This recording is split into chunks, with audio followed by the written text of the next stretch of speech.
Apa yang sebenarnya terjadi dengan Veda Ega Pratama di DRS, harapan tinggi publik Indonesia mendadak diuji di sesi pembuka Moto3 Spanyol 2026.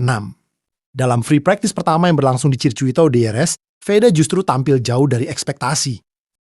Bukan sekadar gagal masuk 10 besar, bukan juga sekadar di luar 20 besar, tapi posisi 24. Sebuah posisi yang jelas bikin banyak fans mengernyitkan dahi.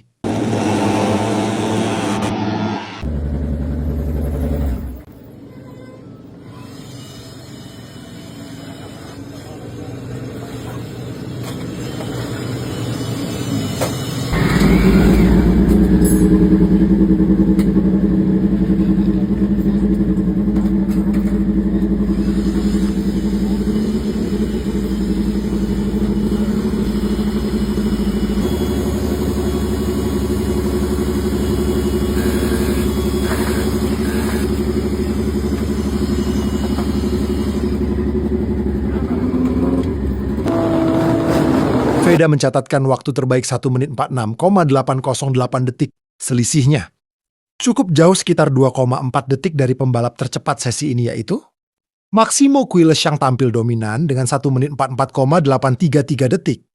Dan yang makin jadi sorotan, Veda hanya lebih cepat dari dua pembalap lain, termasuk rekan satu timnya di Honda Tim Asia, Zan Mitani.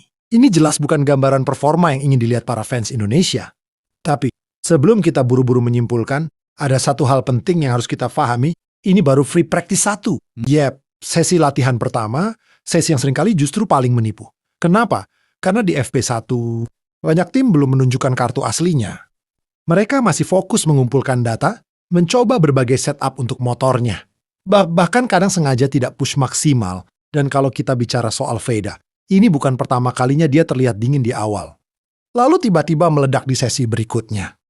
Namun tetap saja, hasil ini tidak bisa dianggap remeh kalau kita bandingkan dengan seri-seri sebelumnya. Performa Veda di FP1 kali ini terbilang cukup anomali. Biasanya, bahkan ketika belum optimal, Veda masih mampu berada di tengah klasemen latihan, tapi kali Svana, dia justru tenggelam di papan bawah. Jadi pertanyaannya sekarang, ini sekadar strategi gitu. Atau sinyal ada masalah, mari kita bedah kemungkinan pertama, strategi menyembunyikan performa. Dalam dunia Moto3 yang super ketat, slipstream, timing, dan strategi sangat menentukan. Banyak pembalap memilih untuk tidak menunjukkan pace sebenarnya di awal. Terutama di sirkuit seperti DRS yang sangat teknikal. Bisa jadi Veda dan timnya di Honda Tim Asia sedang fokus mencari stup terbaik tanpa mengejar catatan waktu. Artinya, posisi 24 bukan prioritas. Yang penting adalah data.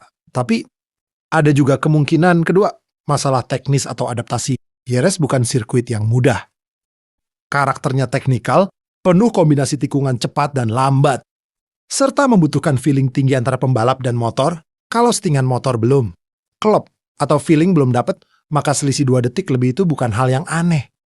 Apalagi kita tahu, Veda adalah tipe pembalap dengan gaya unik, bahkan sering disebut sulit dibaca oleh mekanik karena data telemetrinya tidak selalu normal. Keunikan ini bisa jadi kelebihan, tapi di kondisi tertentu juga bisa jadi tantangan.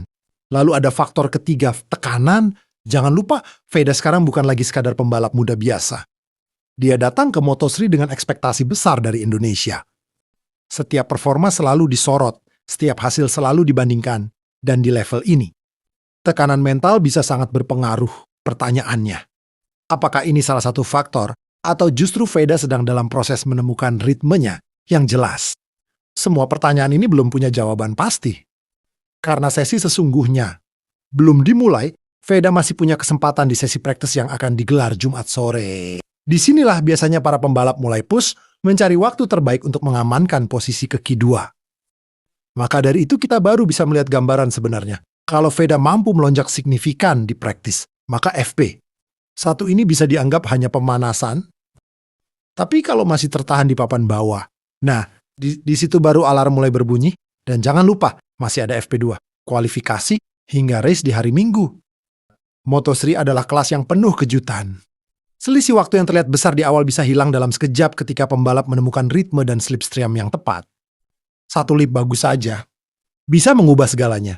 Jadi untuk sekarang, mungkin satu sikap yang paling masuk akal adalah tenang. Tapi tetap waspada, karena di satu sisi, ini memang baru FP1. Tapi di sisi lain, gap yang cukup besar ini tetap jadi catatan serius.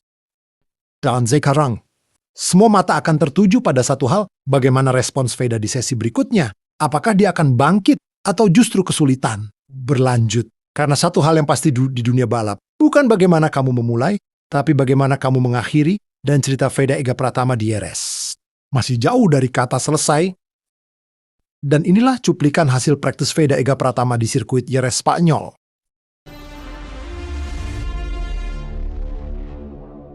Matteo Bertalli, the number 18, is qualifying, has got to be said, even though he sports that 23-point lead in the championship.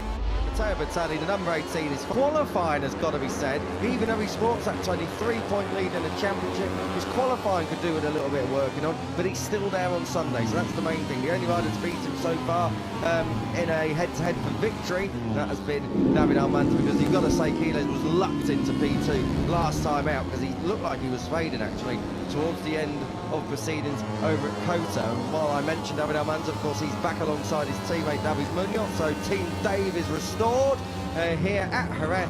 Munoz coming back from his latest surgery on his femur that was broken over in Mandalika, a little bit of an infection following that operation out in Indonesia, but he's still there on Sunday, so that's the main thing. The only rider that's featured so far in a head-to-head victory, both that has been David Almanza, because you've got to say Quiles was lucked into P2 a little bit too last time excited out. in the Indonesian, and of course the helpless really needs to get over Kota. I think while I mentioned David Almanza, of course, he's back alongside his teammate David Munoz, so Team Dave is restored right there as well. Here at Jerez, Munoz coming back this morning. His latest surgery, as we see on his femur that was broken over in Mandalika, was to back it down following that operation out in Indonesia. Yeah, exactly that, man. And David Almanza, of course, coming back from a small fracture in his elbow, but they are fighting fit and were both up inside the top 14 this morning. Got a little bit too excited in the Indonesian, and of course the helpless really needs to be getting a banker on, and I think 19th in practice, and he teetered on the edge down there for a bit too long. So 13th, he had good pace earlier on today. He had decent pace here last year, qualified 4th. So Albert Munoz, rider at risk in 14th place. 3 sectors into this. not going to trouble Scott Ogden. He's way up the road in terms of the timesheets. There is grey helmets all across our timing tower. It is now all on Joe Coso to see if he can get his... Matteo Bertalli, the number 18, is qualifying, has got to be said, even though he sports that 23-point lead in the championship. His qualifying could do with a little bit of working on, but he's still there on Sunday, so that's the main thing. The only rider that's beaten him so far in a head-to-head for victory, that has been David Almanza, because you've got to say Quiles was lucked into P2. That's something smart we've seen from Quiles, Almanza, the top 5, top 6, Ogden's right there as well. Likewise for the riders that weren't so fast this morning. Veda Pratama, as we see on your screen, up in 10th place at the moment, so if it was to back it down, they'd be through. Yeah, exactly that, and that's what He'll be aware of from a couple of rounds ago back in Goiânia when he was 19th in practice and he teetered on the edge down there for a bit too long. So 13th, he had good pace earlier on today. He had decent pace here last year, qualified 4th. So Albert Munoz, rider at risk in 14th place. 3 sectors into